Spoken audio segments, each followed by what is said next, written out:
Welcome to the AI Research Roundup. I'm Alex. Today we're looking at a paper trending on X, published on January 27th, 2026, about 5 days ago. It introduces a real-time system that achieves state-of-the-art accuracy on the TUM RGBD benchmark, reducing pose error by about 23% compared to previous methods. The paper is titled VGGT-SLAM 2.0 Real-Time Dense Feed-Forward Scene Reconstruction. And as we'll see later, the way it handles drift and open-set object detection in real-world environments is really impressive. So, Figure 1 gives us a concrete look at the system's output, with a dense 3D map of a full apartment. This reconstruction was built entirely from uncalibrated RGB images collected with an iPhone. Surrounding the central layout, you can see 8 detailed examples of open-set object retrieval. The system takes a text query, like pan on stove shown in the top left, or pink chair in the bottom right, and accurately places a 3D bounding box around that object within the scene. Now, Figure 2 compares performance on an office loop dataset to show why these improvements matter. On the left, the original VGGT-SLAM 1.0 suffers from severe high-dimensional drift, warping the hallway until the map is essentially unusable. By contrast, the middle panel shows that VGGT-SLAM 2.0 maintains a coherent rectangular shape even before loop closure. Then, on the far right, the system successfully detects the loop, highlighted by the yellow box, and corrects the trajectory to form a consistent global map. Alright, having seen the results, Figure 3 breaks down the underlying factor graph that makes this possible. Here, every blue node represents a keyframe, labeled H1 through H15.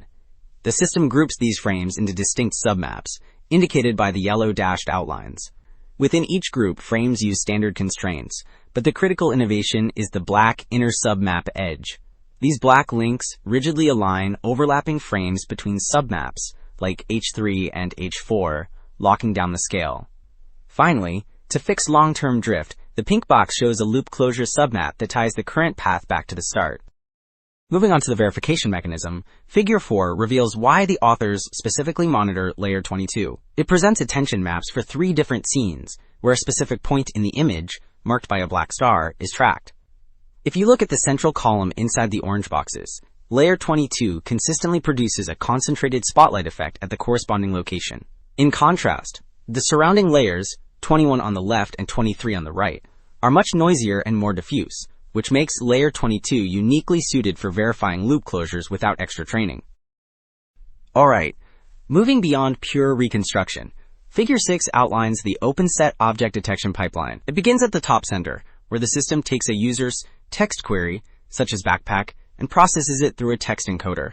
This query is compared against the embeddings of all stored keyframes on the left to instantly retrieve the most relevant image, which appears in the top right. Next, the pipeline passes this image to SAM3 to segment the object in 2D. Finally, as shown in the bottom left, it projects that segmentation into the map to generate a precise 3D bounding box. Well, while the previous figure showed downstream applications, Table 3 validates the core retrieval engine itself on the Lamar dataset. Here, the authors compare 2 baselines, SALAD and net VLAD. In the first row, we see that adding the proposed verification boosts SALAD's recall from roughly 88% to over 90%. The second row shows a similar gain for net VLAD, which rises from roughly 86 to 89%.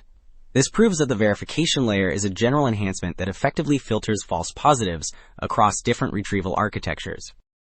So, having verified the retrieval components, Table 1 presents the main trajectory results on the TUM RGBD benchmark.